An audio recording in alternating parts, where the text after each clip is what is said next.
متعدد معجزات، حضور علیہ الصلوۃ والسلام کو اللہ نے متعدد معجزات عطا کیے. سب سے بڑا معجزہ قرآن ہے اور دوسرا بڑا معجزہ معراج ہے. اور میں سمجھتا ہوں کہ معجزہ معراج ہر دور کے اندر اس دور کے سوالوں کا جواب ہے. تو اس کی ترتیب بھی دیکھ لیجئے، اس کی ترتیب بھی کتنی خوبصورت ہے. وہ بالکل سائنسی ترتیب ہے. یہ جو آنا جانا ہے، اٹھنا بیٹھنا ہے، ایک شہر سے دوسرے شہر میں منتقل ہونا ہے، تو اس کو ہمارے روزمرہ میں سفر کہا جاتا ہے، سیر کہا جاتا ہے، آمد و رفت کا نام دیا جاتا ہے. لیکن ٹیکنیکل زبان کے اندر اس کو، فنی زبان کے اندر اس کو، سائنس میں، فلسفے میں اس کو حرکت کہا جاتا ہے. اور حرکت پر کئی سوال ہمارا فلسفہ کرتا ہے، جدید سائنس، کہ جب حرکت ہوئی ہے تو خود بخود نہیں ہوئی، کسی نے حرکت دی ہے تو ہوئی ہے. یعنی یہ مائک اور یہاں سے اگر یہاں آ گیا ہے تو یہ ہاتھ تھا جس نے اس کو کھینچا، آج خود نہیں ہوئی حرکت. تو حرکت کے لیے کوئی محرک چاہیے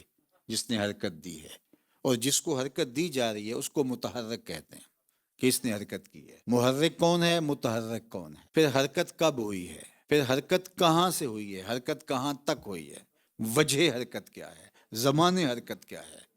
یہ سارے سوال فلسفہ اٹھاتا ہے. کوئی معمولی حرکت ہوتی. اب ذرا اس آیت کریمہ کو آپ اس تناظر میں دیکھیں تو محرک کون ہے، سبحان الذی اسرا، اور متحرک کون ہے، بعبدہ. زمان حرکت کیا ہے، لیلن. مبدأ حرکت کیا ہے، من المسجد الحرام. منتہائی حرکت کیا ہے، الی المسجد الاقصی. وجہ حرکت کیا ہے، لنریہ من آیاتنا. تو اس ایک آیت کریمہ کے اندر، ویسے میبزی اور ہماری جو فلسفے کی ابتدائی کتابیں ہمارے طلباء بھی پڑھتے ہیں، اور اس میں انہوں نے ساری ابحاث کی ہیں کہ حرکت بطی بھی ہوتی ہے، حرکت سری بھی ہوتی ہے، وہ ذاتی بھی ہوتی ہے اور عرضی بھی ہوتی ہے. یعنی کئی اعتبارات سے قسم حرکت کی. اس میں ایک قسم ہے حرکت ذاتیہ اور ایک حرکت عرضیہ. مثال کے طور پہ میں چل کے جہاں سے آیا ہوں یہاں تک آیا ہوں، یہ میری حرکت ذاتی تھی. لیکن میں آیا ہوں تو میرا کوٹ بھی میرے ساتھ آیا ہے، تو یہ تو چل کے نہیں آیا، لیکن جتنی رفتار سے میں اتنی رفتار سے ہی آیا. تو میری حرکت جو تھی وہ ذاتی تھی، اس کی حرکت عرضی تھی. اب معراج کا جو واقعہ ہے فلسفے کے اعتبار سے، سائنسی اعتبار سے، تو یہ حرکت بالذات تھی یا حرکت بالعرض تھی. اچھی طرح سمجھیں کہ اس کے کئی مراحل ہیں. یہ مجموعہ ہے حرکت عرضیہ کا اور حرکت ذاتی. مسجد حرام سے لے کے مسجد اقصی تک حضور تو براق پہ تھے، براق کی ذاتی حرکت تھی، حضور کی حرکت بالعرض تھی. حضور تو اپنی رفتار سے جا ہی نہیں رہے، حضور تو بیٹھے ہیں. یہ تو براق کی رفتار ہے. اور براق کی رفتار کتنی تھی، جہاں اس کی نظر جاتی تھی وہاں اس کا قدم جاتا تھا. اور براق سر سے لے کر پاؤں تک نور تھا. میرے اور آپ کے 6 فٹ کے وجود میں 2 آنکھیں، 2 آنکھوں میں سیاہ دائرے، سیاہ دائروں کے اندر 2 نقطے، اس میں روشنی ہے. بس اتنے بڑے وجود میں اتنی سی روشنی. لیکن اس کا عالم کیا ہے، ایسے نظر اٹھاؤں تو چاند سورج کو دیکھ لو. یہ اس کی نظر کا کمال ہے جس کے اندر صرف اتنی سی روشنی ہے. اور جو سر سے لے کر پاؤں تک نور تھا، اس کی نگاہوں کا عالم کیا ہوگا، وہ کہاں تک دیکھتا ہوگا. اور جہاں اس کی نظر جاتی تھی وہاں اس کا قدم جاتا تھا. یہ اس کی رفتار. یہ حضور کی ابھی ذاتی رفتار شروع نہیں ہوئی، یہ تو حضور کی رفتار بالعرض ہے. کون سمجھ پائے گا. اب یہ حضور کی سیر بالعرض ہے، براق کے اوپر حضور سوار ہے. ابھی تو اڑا ہوگا تو مسجد اقصی آ گئی ہوگی.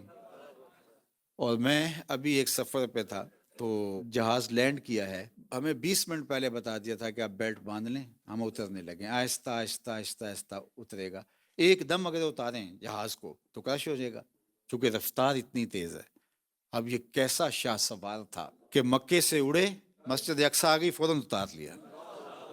اور جہاز کی کھڑکیوں کے ڈبل شیشے ہوتے ہیں کہ اگر ہوا اندر آ جائے تو ہوا کی مزاحمت کوئی گوارا نہ کر پائے. اور کوئی جہاز کی چھت کے اوپر بیٹھ کے سفر کر سکتا ہے کہ کوئی کہے کہ نہیں میں آج موسم بڑا اچھا ہے، انجوائے کرنا ہے، تو مجھے ذرا پروں کے اوپر بٹھا لیجئے. تو مجھے بتائیے کوئی کر سکتا ہے؟ حالانکہ جہاز کی رفتار جو ہے وہ 800، 900، 1000، 1100 کلومیٹر لگا لیجئے. تو اتنی اس کی رفتار ہے فی گھنٹے کے حساب سے. اور اس کے پروں کے اوپر اگر کوئی بیٹھے تو پڑخچے اڑ جائیں. جو لاکھوں میل فی سیکنڈ کی رفتار سے جا رہا ہے، حضور اس کی پشت پہ بیٹھے ہوئے ہیں. میں اس شاہ سوار کو سلام نہ کروں. اچھا یہاں اور بات عرض کرنا چاہوں گا، یہ حضور کا سفر بھی نہیں ہے، یہ حضور کی سیر ہے. سفر اور سیر میں فرق ہوتا ہے. سفر جو ہوتا ہے وہ تیزی سے کیا جاتا ہے، ہدف پہ نگاہ ہوتی ہے اور سر پٹ دوڑتا ہے بندہ منزل پہ پہنچ جاؤ.